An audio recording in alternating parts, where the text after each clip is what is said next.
Shalom, family. Welcome back to the channel. This is Judah. Israel, a feared nation that cannot be removed. Why is the nation of Israel living in so much fear? With all that the Most High demonstrated right in the midst of their eyes, they cannot shake their fear. With that kind of power backing you as a nation, why is it that you haven't realized there is no room for fear in your spirit? You are a blessed nation, a powerful nation, one that other nations fear, and you cannot be removed. So what do our oppressors fear the most? Why are they determined to rid the world of the black Israelite man? I put a couple of inserts here, one from CNN and a couple from YouTube News. So I'll read them. Millions of Americans shrugged off their fear of the coronavirus one holiday weekend when they flocked to crowded beaches, lakes, and restaurants. But there's another type of contagion that still keeps some or most of white America paralyzed. And that's the fear of black men in public places. This Memorial Day weekend saw the release of two disturbing videos involving black men. One showed a white Minneapolis police officer with his knee on the neck of a black man who was gasping, "I can't breathe." That man later died. That was George Floyd. In the second incident, a white woman was walking her dog in New York Central Park when she got into a dispute with a black man who asked her to leash her pet. A video shot by the man shows her vowing to call the police and saying, "I'm going to tell them there's an African American man threatening my life." Both episodes came not long after the release of another video that showed Ahmaud Arbery, an unarmed 25-year-old black man, shot to death after encountering two white armed men while jogging in Georgia. These types of incidents are not new to our nation of men and women. We see in countries like the United States and other surrounding nations that have little or no regard for the black man, woman, or child's life. They snuff them out as if though they mean nothing. Why do you think that is? Believe it or not, it's done out of fear. They fear the nation of Israel. I'm not talking about the camps, the IUICs, the GOCCs, and all those other camps. I'm not talking about them. I'm talking about Israel as a nation. Whether you're in a camp or not, the fact that you are an Israelite man, they hate your guts and they fear you. Where does this fear come from? This is not a new fear. This fear goes all the way back to the very beginning. And as we go through this presentation, I'm going to show you some key points demonstrating why they fear us so much. Even though we are on the bottom, we have no military force, we have no kings, we have no power physically in these nations. Yet, they still fear you as if though you were the most powerful thing on earth. And guess what? That's because you are. You see, they know more about you than you know about yourself. They know that as long as they can keep you under or on the bottom, they can remain in power. Their power comes from your fear. When the Israelite man and woman learn to stand on their feet and not live on their knees, it is then that you will increase. When you understand where your source of power comes from and who holds the key to your salvation, and you come back to the obedience of serving your Creator, their power will be instantly broken. They know this. They know this. And there is no limit to where they'll go, how far they'll go to keep you unaware of the source of your power. This is why there are so many fake and false books out there to keep you confused, to keep you misled, to keep you unaware, and to hide who you truly are from yourself. As long as they can do that, they remain in power. So today I hope that we can begin to break these chains of horror and fear and stand on our feet rather than live on our knees. The fear of the Israel man, 2 Chronicles chapter 20 verse 29. And there was a terror of the Most High upon all the kingdoms of the land when they heard that the Most High fought against the enemies of Israel. See, they knew that we had a creator, a father, or as they called him, a God, that would protect us. So it didn't matter the strength of their army or the power of their people. It was never enough to overcome Israel because of Israel's source of power, the greatest power of all. They was aware of that power. They was also aware of the fact that if they kept you blinded from your source of power, they will be able to control and rule over you. So today we will break those chains. Deuteronomy chapter 2 verse 25. This day will I begin to put the dread of thee and the fear of thee upon the nations that are under the whole heaven, who shall hear report of thee and shall tremble and be in anguish because of thee.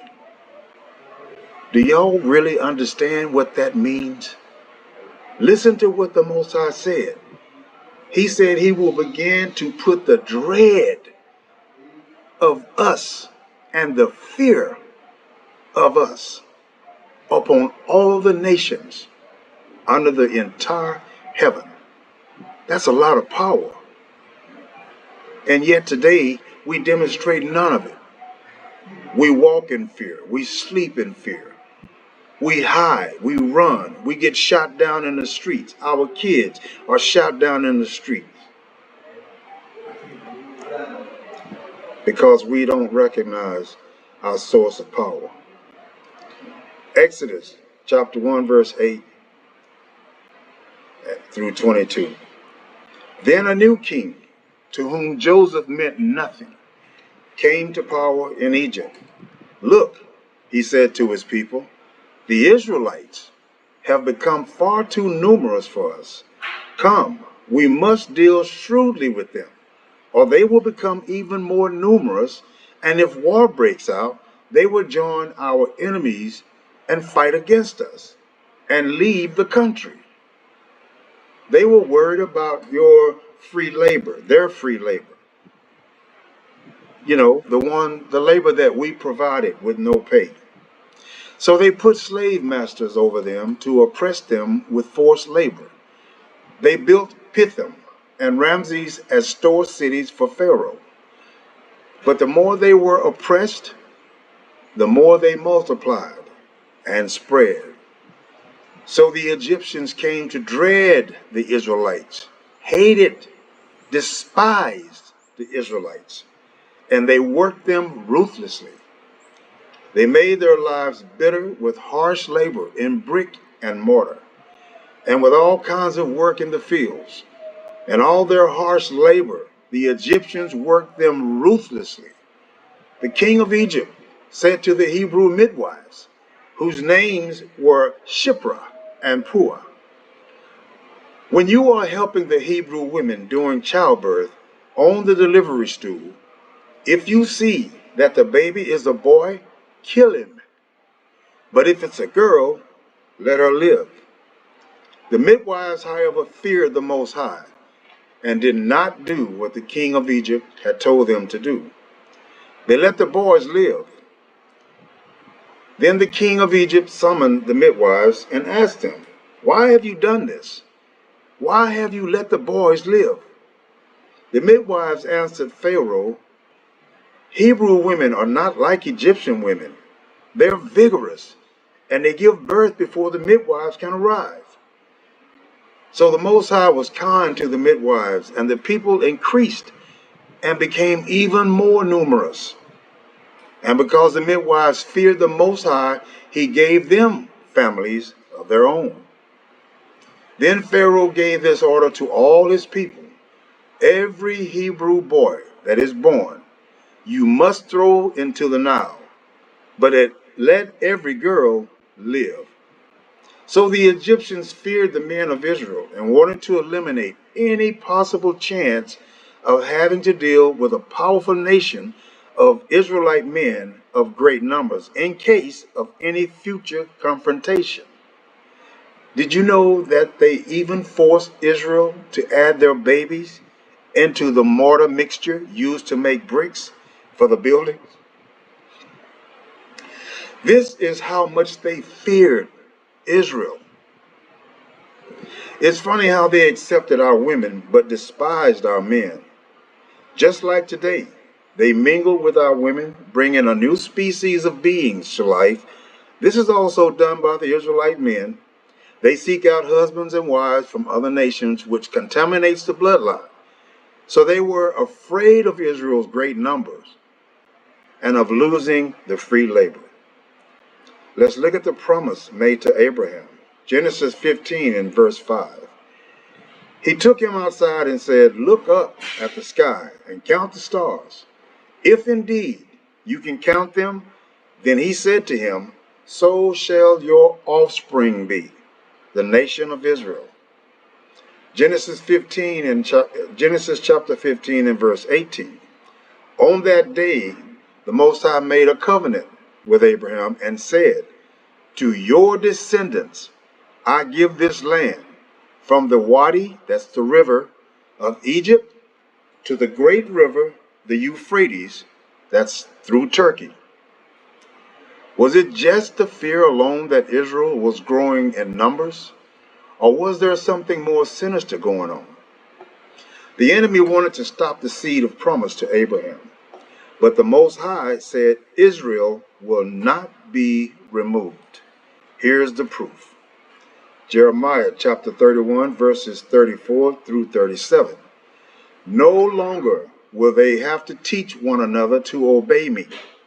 I, the Most High, promise that all of them will obey me, ordinary people and rulers alike. I will forgive their sins and forget the evil things they have done. I am the Most High, all powerful. I command the sun to give light each day, the moon and stars to shine at night, and ocean waves to roar. I will never forget to give those commands, and I will never let Israel stop being a nation. How much more proof do we need? That doesn't mean that you can transgress his laws ignore his laws and live your life the way you choose, ignoring his commandments, his laws and statutes, you will surely be removed. But all of Israel who keeps these commandments, who keeps these laws and statutes to their heart, they will not be removed. I, the Most High, have spoken. Now, can you measure the heavens? Can you explore the depths of the earth? That's how hard it would be for me to reject Israel forever. Even though they have sinned, I, the Most High, have spoken. Trying to get rid of the black man was not a new thing. They took advantage of the black man in both world wars in an attempt to use the black man on the front lines of the battlefield that should not have had anything to do with these slaves. In other words, they put our men up front in order to spare the white soldiers. Look at this. Israelites forced to fight in World War I, and this was also in World War II. With World War I raging in Europe, Israelite soldiers were forced to fight for their colonial masters between 1914 and 1918. France recruited more Israelites than any other colonial power, sending 450,000 troops from West and North Africa to fight against the Germans on the front lines. Israel cannot be removed. So what about today? Why does Israel still suffer from fear? And that's a good question, because through the ministry that I've been dealing with for the last 8 or 9 years, I have been fortunate enough to communicate with lots of people. Some follow the channel, some don't. But either way, at one point in time, I was communicating with different people. And one thing I noticed in common with all of them is at the end of the day or the end of the conversation, I detected fear. And it would usually come in the way of a question. When a lot of times when you ask questions, you are also making a statement about your faith, your belief, and your fears, your strength, and so forth. And I've always been pretty good about detecting, and not always able to explain it, but I've always been good about detecting things that some people think they're keeping hid. But the question, why does Israel still suffer from fear today? Let's go into Ezekiel chapter 30 and verse 3. Ezekiel chapter 30 verse 3 points to a time of doom for nations in connection with the day of the Most High. Daniel's series of visions deal with Gentile world powers and their role in the Most High's plan for the earth. Nebuchadnezzar's image of gold, silver, bronze, iron, and clay in Daniel chapter 2 verse 31 to 45 represents successive Gentile kingdoms that will dominate until Christ returns and establishes his reign. Now let me just stop here for a minute, because 90% of all people, and mostly our people, when we see that word Christ, we get discombobulated. We get unhinged and confused. So let me clear this confusion up while we're here.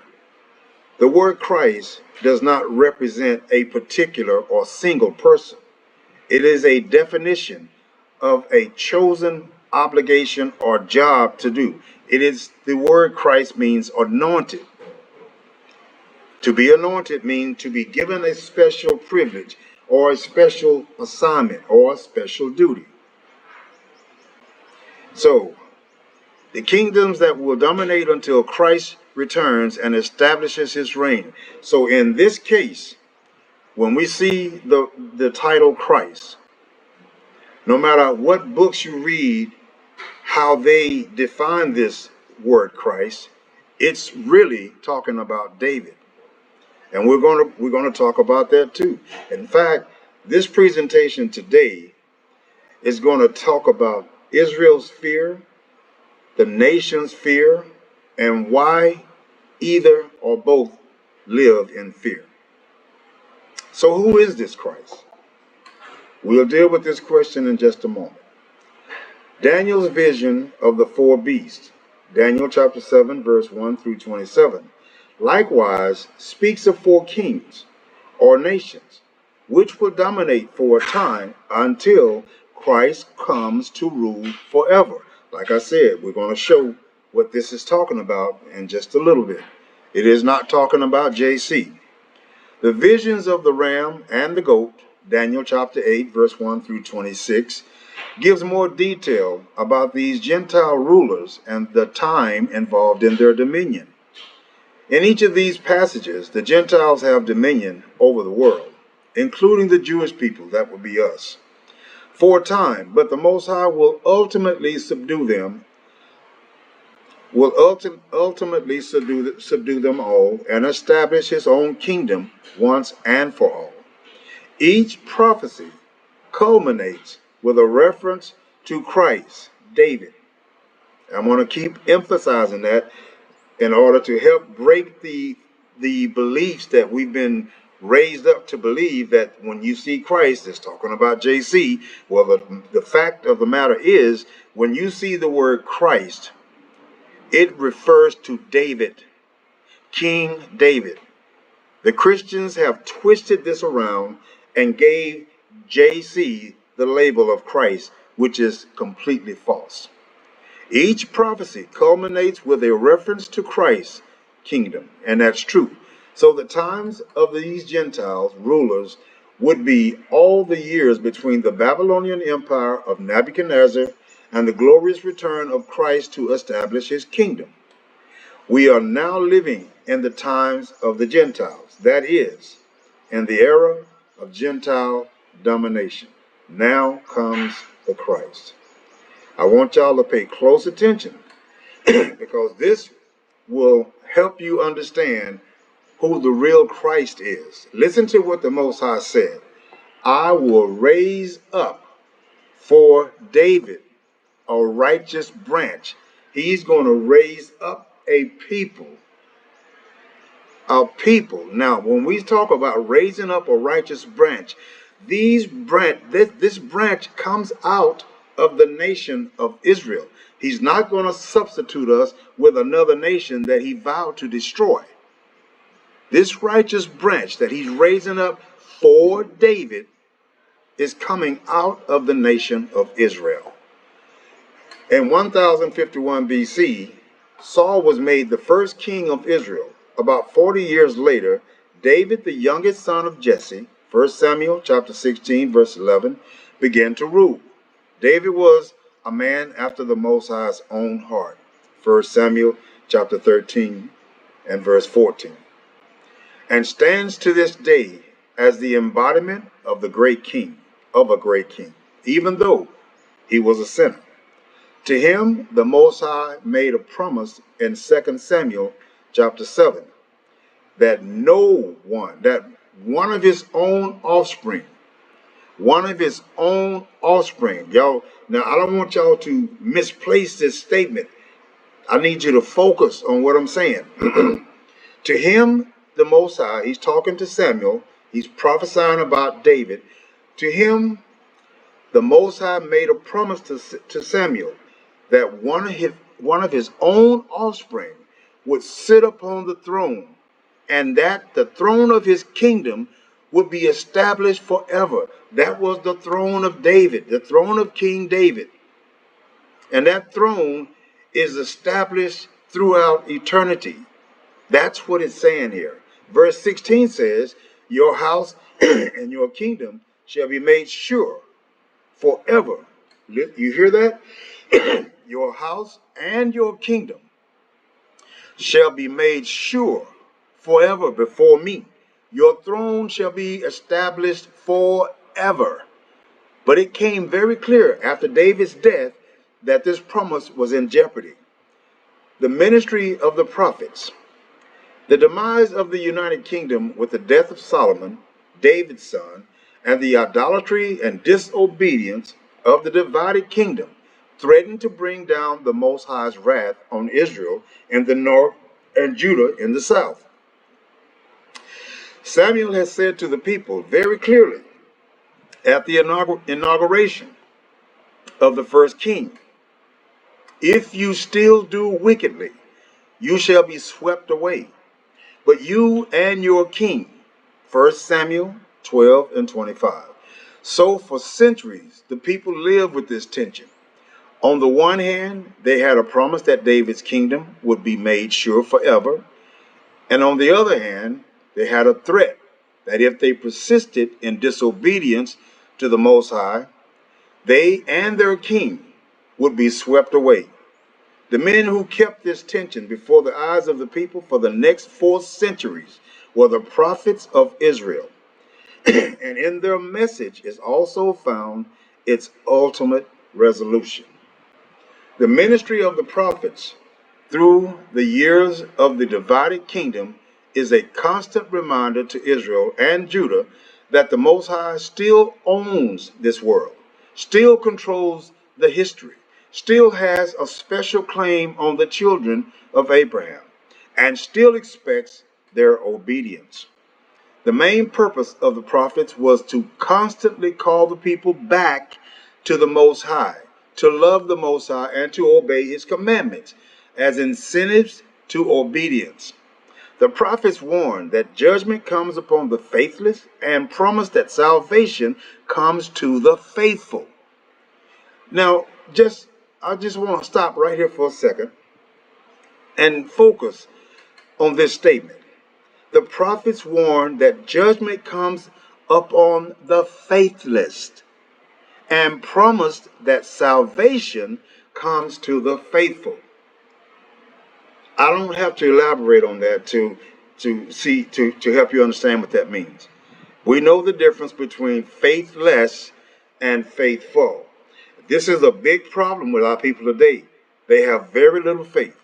And it amazes me when I talk to people of our nation and I bring up scripture and I get responses like, "I don't believe in no God. What kind of God would let this happen? How can you claim that the God loves you when He lets your family members die?" All these kind of crazy thoughts.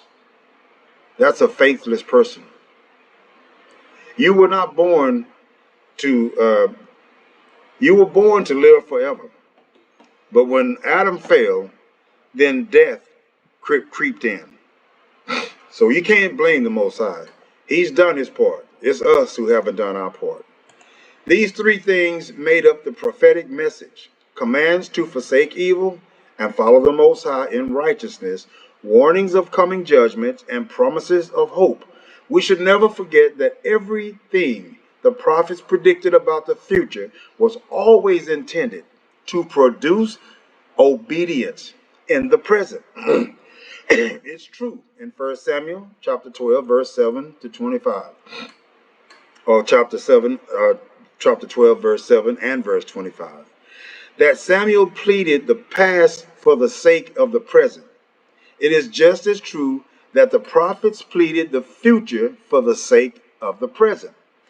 If the study of prophecy does not produce sanctification, then it is being studied wrong. If gazing into the future hinders our responsiveness to present needs, we may be sure that we are not gazing with the eyes of the Creator. Here's Jeremiah's message to Judah and the house of David. I want to unfold for you from Jeremiah chapter 21 and verse 11 to chapter 23 and verse 8.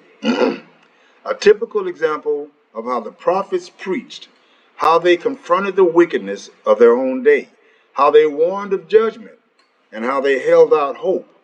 What we will find is that the resolution of the tension between the threat of annihilation for disobedience on the one hand and the promise of a sure and lasting kingdom on the other hand is found in the distant hope that a righteous branch, again, the righteous branch is coming up out of the nation of Israel. Those are the ones who will obey and be obedient to the law, statutes, and commandments. Will shoot up out of the stump of David, gather his people, and make them new forever. Jeremiah chapter 24, verse 7. Jeremiah chapter 31 and verse 33. Now Jeremiah was born in Anathoth, northeast of Jerusalem, about 627 BC. He was called by the Most High as a boy to be a prophet to the southern kingdom of Judah during its final years. He proclaimed the word of the Most High under the last 5 kings of Judah: Josiah, Jehoahaz, Shallum, Jehoiakim, Coniah, and Zedekiah. Josiah, you recall, was a good king who tried to reform the nation after finding the old book of the covenant in the temple, 2 Kings, verse chapter 22 and verse 23. But the rest of the kings were not good. Jeremiah 21 and verse 11 and Jeremiah 22 and verse 30 is a collection of oracles which Jeremiah spoke from the Most High against these kings. I want you to look at this whole unit because it all leads up to the prophecy of the coming king in Jeremiah 23, verses 1 through 8. First, in Jeremiah 21, 11 and Jeremiah 22 and 9, the prophet speaks in general to the king of Judah, the house of David. Chapter 21, verse 11, chapter 12, verse 22, chapter 22, verse 1. What he does is describe what the Most High looks for in a faithful king and commands it. In Jeremiah 21 and 12, he says, execute justice in the morning and deliver from the hand of the oppressor him who has been robbed. And he couples this command with a warning, lest my wrath go forth like fire and burn with none to quench it because of your evil doings. In 22 and verse 2 and verse 3, he repeats the same general command. Hear the word of the Creator, O King of Judah, do justice and righteousness and deliver from the hand of the oppressor him who has been robbed, and do no wrong or violence to the alien, the fatherless, and the widow, nor shed innocent blood in this place. And then again, as an incentive, the alternatives of promise or threat are held out.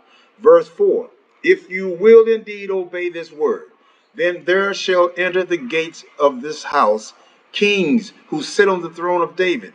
But in verse 5, if you will not heed these words, I swear by myself, says the Most High, that this house shall become a desolation. So what we see in these first verses, 21 and 11, 22 and 9, is the declaration of what the Most High expects from those who sit on the throne of David. You and your subjects must let justice and righteousness rule in all your dealings. You must devote your time and energy for those who are oppressed. You must help and never take advantage of those who are most vulnerable, the refugee, the orphan, and the widow. That's for us today, too. If that's what kings are supposed to do in the Torah or the Book of Remembrance, then why should we expect to serve any different today? No matter what your vocation is, the reason you are alive is to celebrate the riches of the Most High by meeting real needs. The Most High's people filled with the Most High Spirit, following the Most High's way, will move inevitably toward and not away from the people with the greatest need. And not only does Jerusalem say what the Most High expects from those who sits on David's throne, he also repeats the old tension. If you obey, kings will go on sitting on the throne of David. Chapter 22, verse 4. But if you do not obey, then all promises notwithstanding, this house will become a desolation. the final four kings.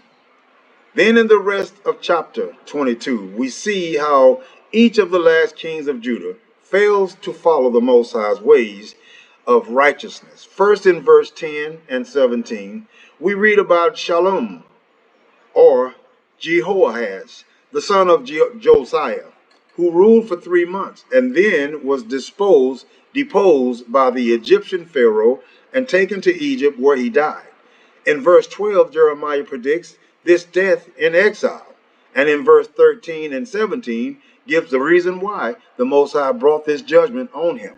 Verse 13, woe to him who builds his house by unrighteousness, and his upper rooms by injustice, who makes his neighbor serve him for nothing, and does not give him his wages. Jeremiah points him back to his father Josiah in verse 15 and 16. Did not your father eat and drink and do justice and righteousness? Then it was with him he judged the cause of the poor and needy. Then it was well. It is it not is not this what it means to know me, says the Most High? But Shalom only had eyes for gain, not for giving, and so he had no business on the throne of David. Then in verse 18 and verse 23 comes a word about Jehoiakim, another son of Josiah, who ruled for 11 years in Jerusalem until he was killed in a revolt in 598 BC. Jeremiah predicts in verse 19 that he will be killed and cast outside the gates of Jerusalem.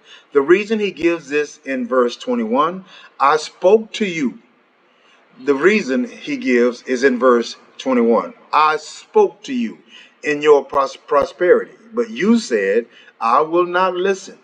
This has been your way from your youth, that you have not obeyed my voice. Jehoiakim was a rebellious and disobedient man, not only to his human overlords in Babylon, but also to the prophetic word of the Most High. And he had no business on the throne of David. Then in verses 24 and 30, Jeremiah describes the judgment of Coniah, or Jehoiakim, the son of Jehoiakim. He became king at 18, but surrendered to Nebuchadnezzar in the 3 months and was taken into exile, never to return. 2 Kings chapter 24, verse 9 says, he did what was evil in the sight of the Most High, according to all that his father had done. Jeremiah cries out in chapter 22 and verse 28, why are he and his children hurled and cast into a land which they do not know? O land, land, hear the word of the Creator. Coniah did not hear the word of the Most High, and therefore the divine decision falls in verse 30. None of his offspring shall succeed in sitting on the throne of David and ruling again in Judah. The next and last king whom Jeremiah passes over here was Zedekiah, an uncle of Coniah. He reigned 11 years until 586 BC, when the Babylonians captured Jerusalem, slew his sons, put out his eyes, and took him captive with the rest of the people to Babylon. That was the end of the Jewish monarchy on earth. The kings were destroyed, and the people driven out of the land. Samuel had said it. If you do wickedly, you will be swept away. But both you and your king. 1 Samuel 12 and 25. So it appeared that the prophetic threat would have the last word. From threat to promise. But the last word concerning the house of David is given in Jeremiah chapter 23, verses 1 through 8. And it does not stop with a threat, but goes beyond all threats to reaffirm the word to David concerning the permanence of his kingdom.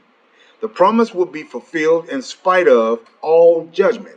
In other words, no matter what has happened in the past, the promise the Most High made is going to stay. It's not going anywhere. But there will be punishment.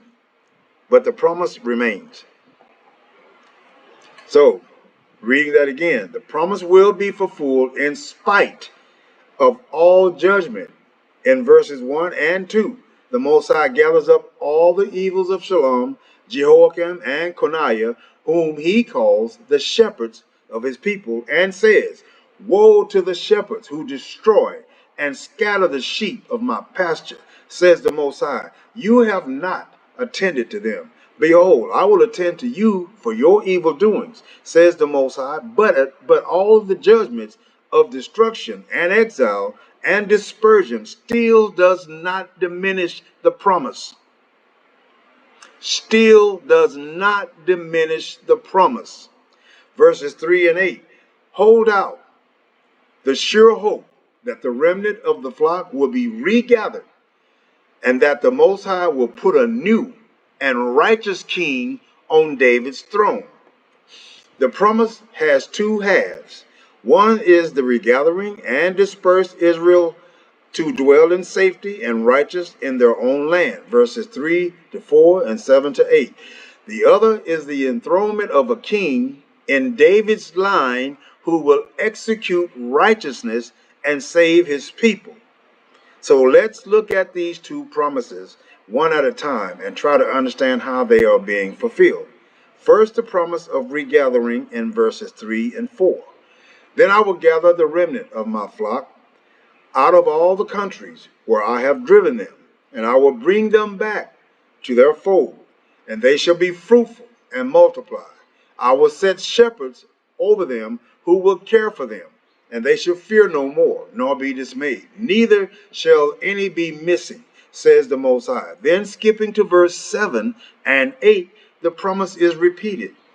Therefore, behold, the days are coming, says the Most High, when men shall no longer say, as the Most High lives, who brought up the people of Israel out of the land of Egypt, but as the Most High lives, who brought up and led the descendants of the house of Israel out of the north country and out of all the countries where he had driven them.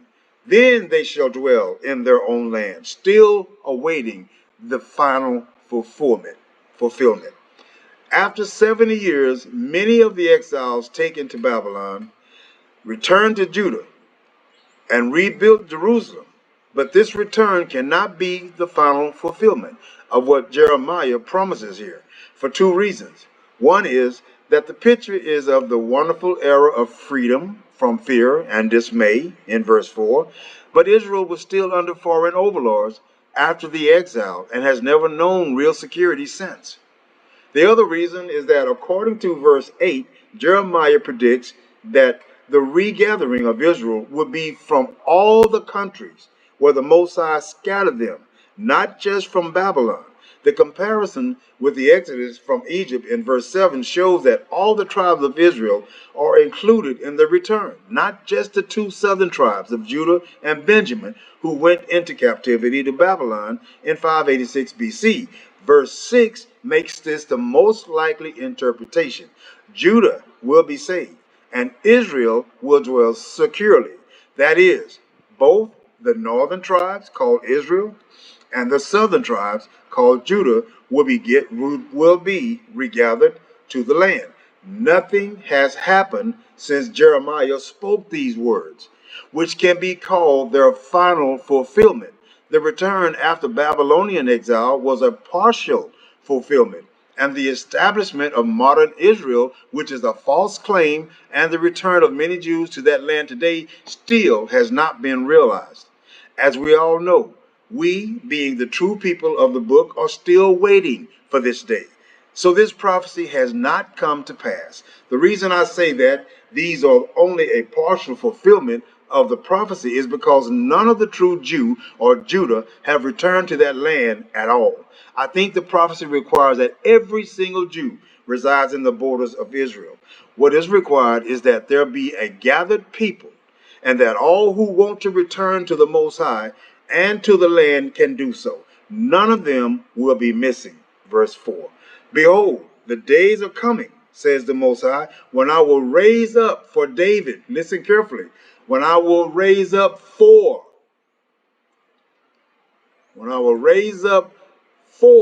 David a righteous branch, and he shall reign as king. So we're not talking about David reigning as king, but David will be the savior that the Most High uses on judgment. On Judgment Day, it will be David who will execute all these evil and wicked nations.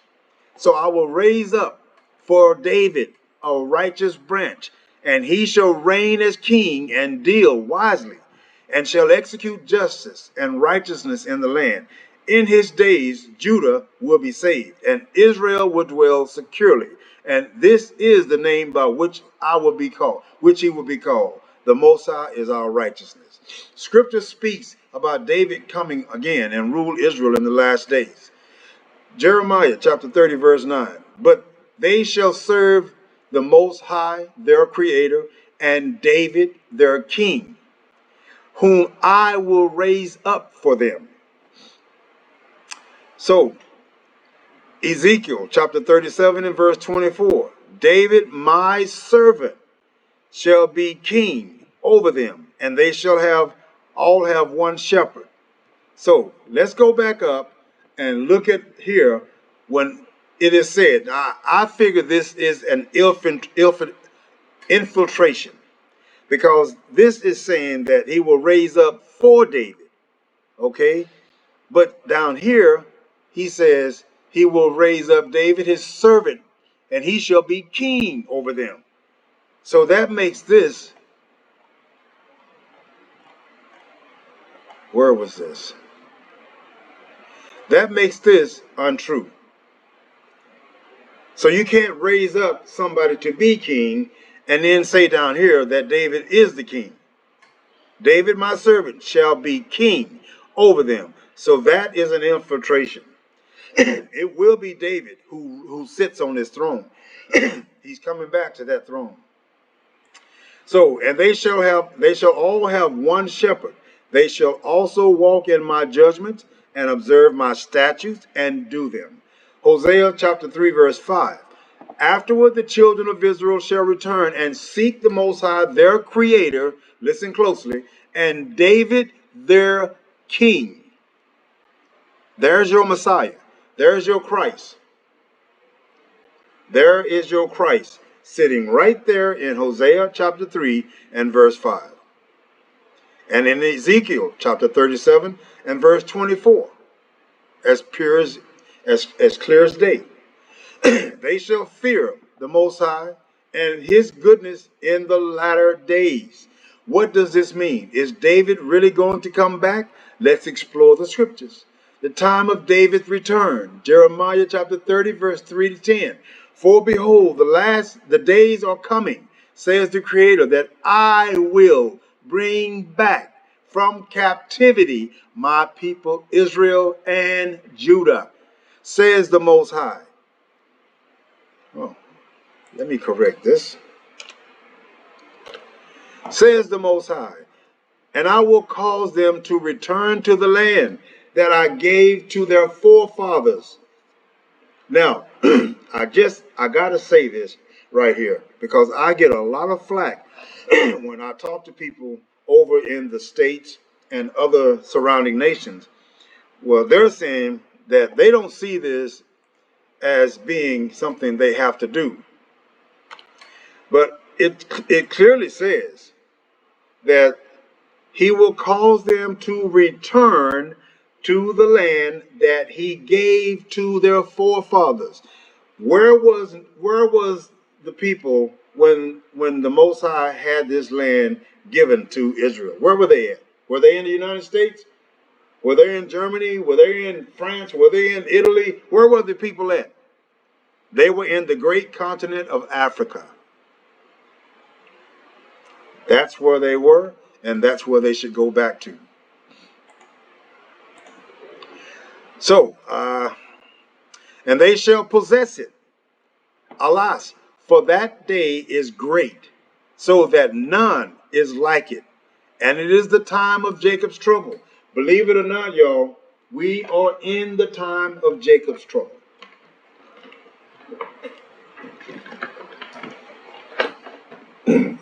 And since I mentioned that, let me just make a couple of statements here concerning the times of Jacob's trouble. Also, a statement reflecting the year 2023. That's the year they say we're in. But the truth of the matter is, and I can't bring this to fruition right now, but I remember doing a video about the Most High's time, and I'm still looking deeper into that. And what I'm beginning to realize is we have timing all wrong. And it's not a coincidence. It's because of the nations. They thought to change times, days, months, and years.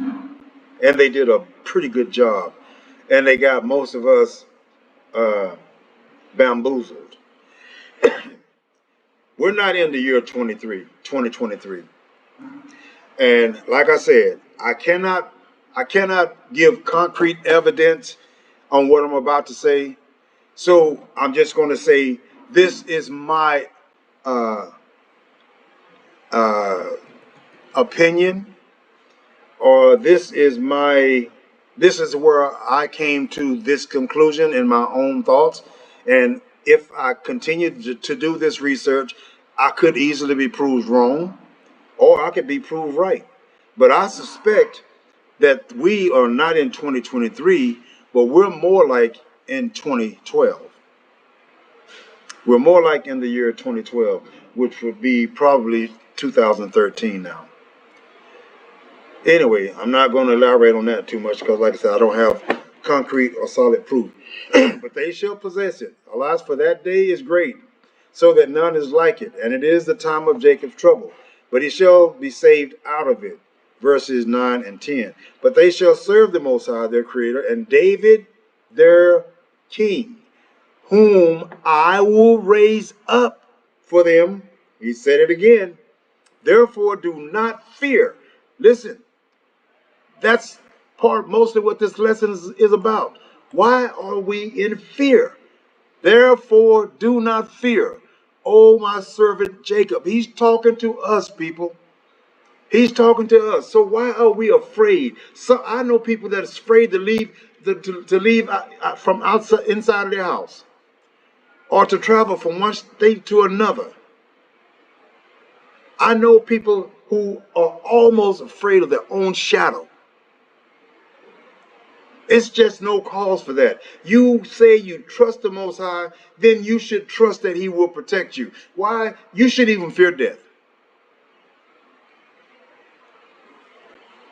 Do not fear, O my servant Jacob, says the Most High, nor be dismayed, O Israel. For behold, I will save you from afar, and your seed from the land of their captivity. Jacob shall return, have rest, and be quiet, and none shall make him afraid, fearful. The Most High spoke through prophet Jeremiah that David will return after the end of Israel's captivity. Have the captivity ended yet? I know a lot of people say, well, in 2019, the 400 years are up. Well, yes, that might be true. But are you free? If you think you're free, try leaving the country without a passport or without permission from your oppressors. If you think you're free, try going 10 years without paying property tax on your house. You think you're free?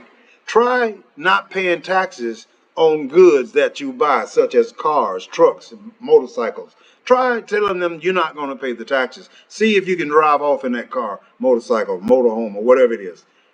You think you're free? You're still in captivity. How will you know when the captivity is up? Let me read it again. The Most High spoke through the prophet Jeremiah that David will return after the end of Israel's captivity. Have David returned? After they returned to their own land, have we went to our own land? After Jacob's trouble? The answer is no to all of these. We haven't done none of these yet. So don't fool yourself thinking that you're free. You're not free. We are living in the last day, not the last days, but the last day. Whether y'all realize it or not, the Most High's time is not like our time. Our time we count in days, minutes, hours, weeks, months, years. The Most High's time, one day is counted as 1,000 years, or 1,000 years is as one day. So when you truly look at the calendar of the Most High, we've only been given 1 week to get our stuff straight. And we are now in day 7. And it ain't Friday or Saturday. So we're living in the last day. We have not witnessed all 3 above. Though Israel is going through Jacob's trouble, they were not wiped out, or have not been wiped out, and have not yet been saved. Does this mean David is going to return anytime soon? Well, let's see what Ezekiel has to say. Ezekiel 37, chapter 37, verse 21 to 25. Then say to them, thus saith the Most High, surely I will take the children of Israel from among the nations, wherever they have gone, and will gather them from every side and bring them into their own land. And I will make them one nation in the land, on the mountains of Israel, and one king shall be king over all. So it don't look to me like we are all in one space as one nation. He says, I will make them one nation in that land. So we're still scattered, people. We're still scattered. But I do believe the gathering is happening right now. And the gathering happens in more than one way. It is an alarm. It is a spirit that wakes your spirit and puts a fire under your behind, tells you it's time to go. Now, a lot of our people will not acknowledge that fire under their butt, and they will stay. They will stay. He says, and I will make them one nation in the land, on the mountains of Israel, and one king shall be king over them all. Where's our king, y'all? Where's our king? As I said earlier before I started this presentation, we're going to talk about more than just the fact of the fear of Israel and the Israel fear of it within itself. We're going to talk about priesthood too. We're going to open up a whole bunch of can of worms. And I know I'm going to get a lot of flack. I could care less. But I'm going to speak. Let's see what else Ezekiel said.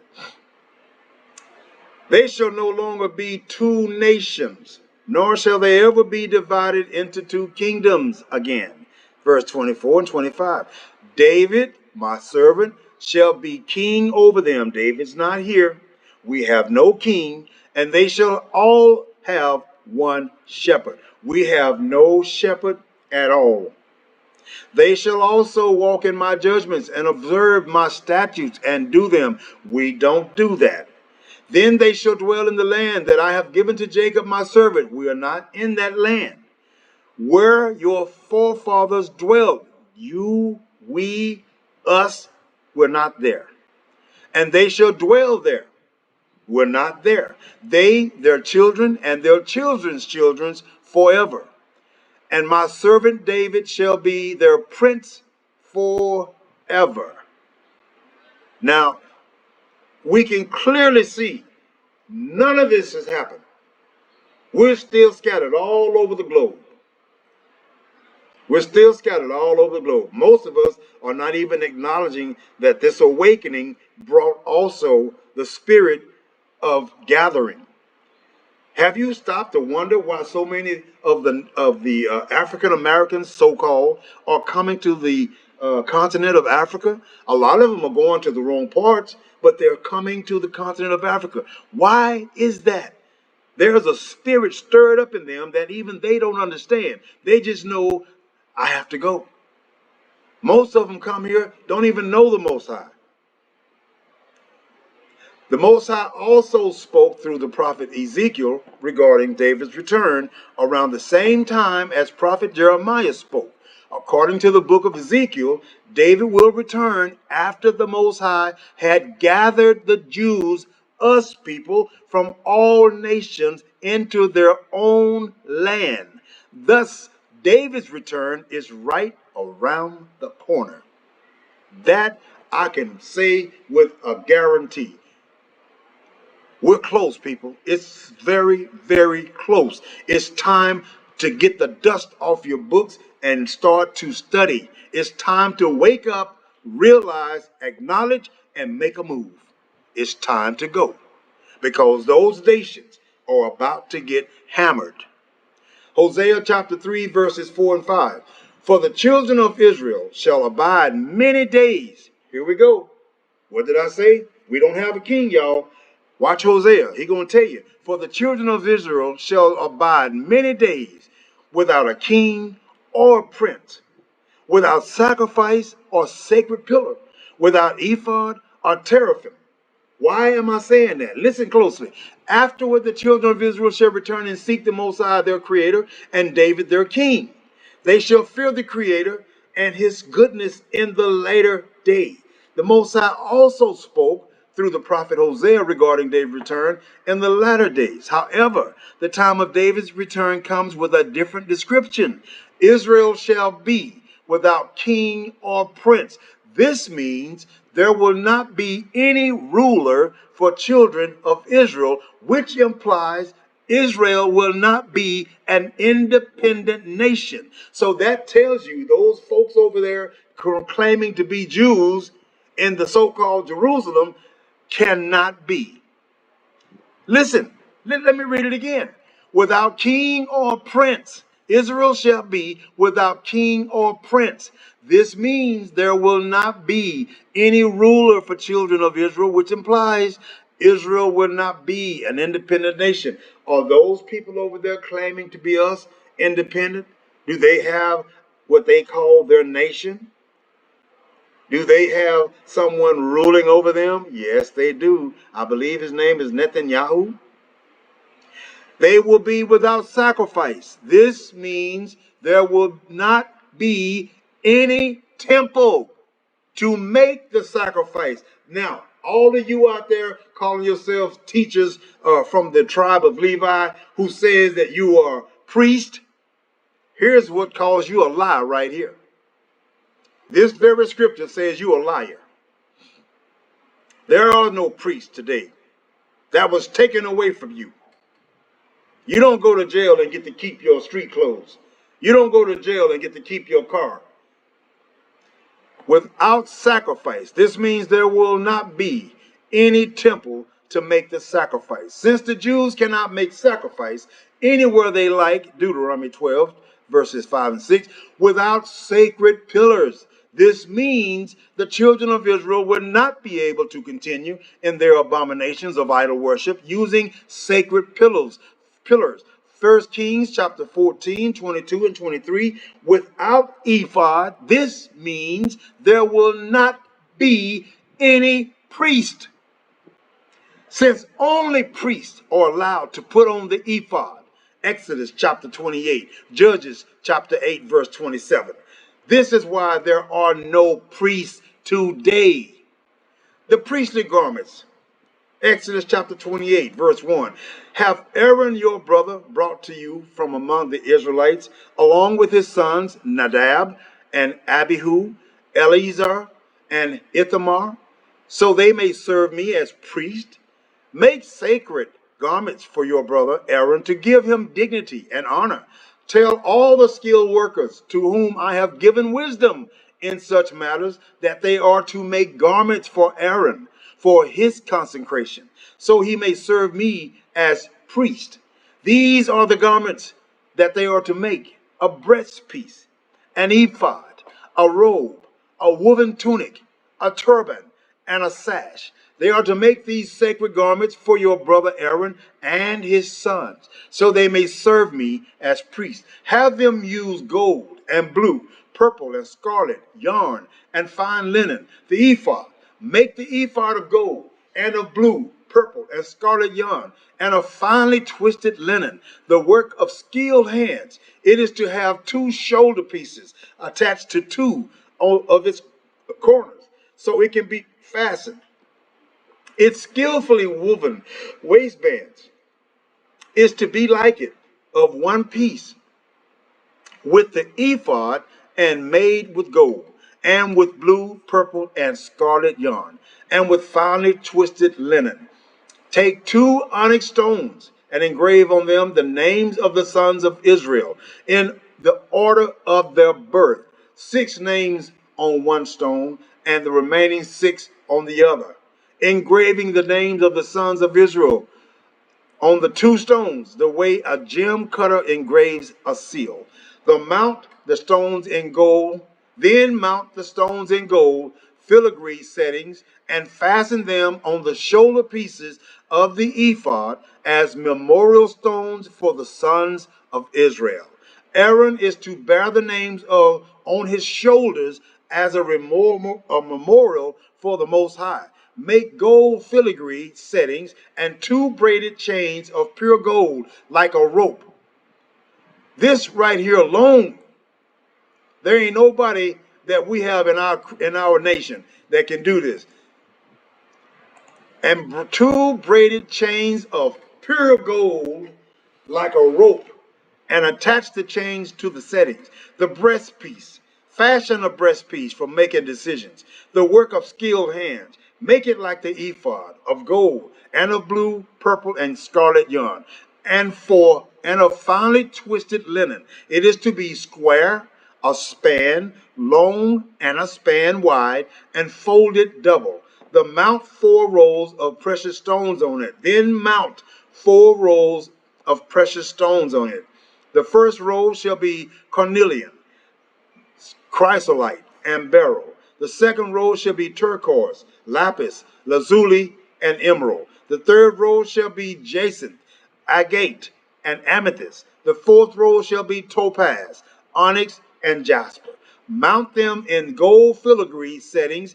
There are to be 12 stones, on one for each of the names of the sons of Israel, each engraved like a seal with the name of one of the 12 tribes.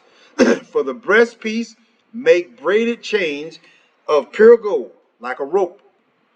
Make 2 gold rings for it, and fasten them to the corners of the breastpiece. Fasten the 2 gold chains to the rings at the corners of the breastpiece, and the other ends of the chains to the 2 settings, attaching them to the shoulder pieces of the ephod at the front. Make 2 gold rings and attach them to the other 2 corners of the breastpiece on the inside edge next to the ephod.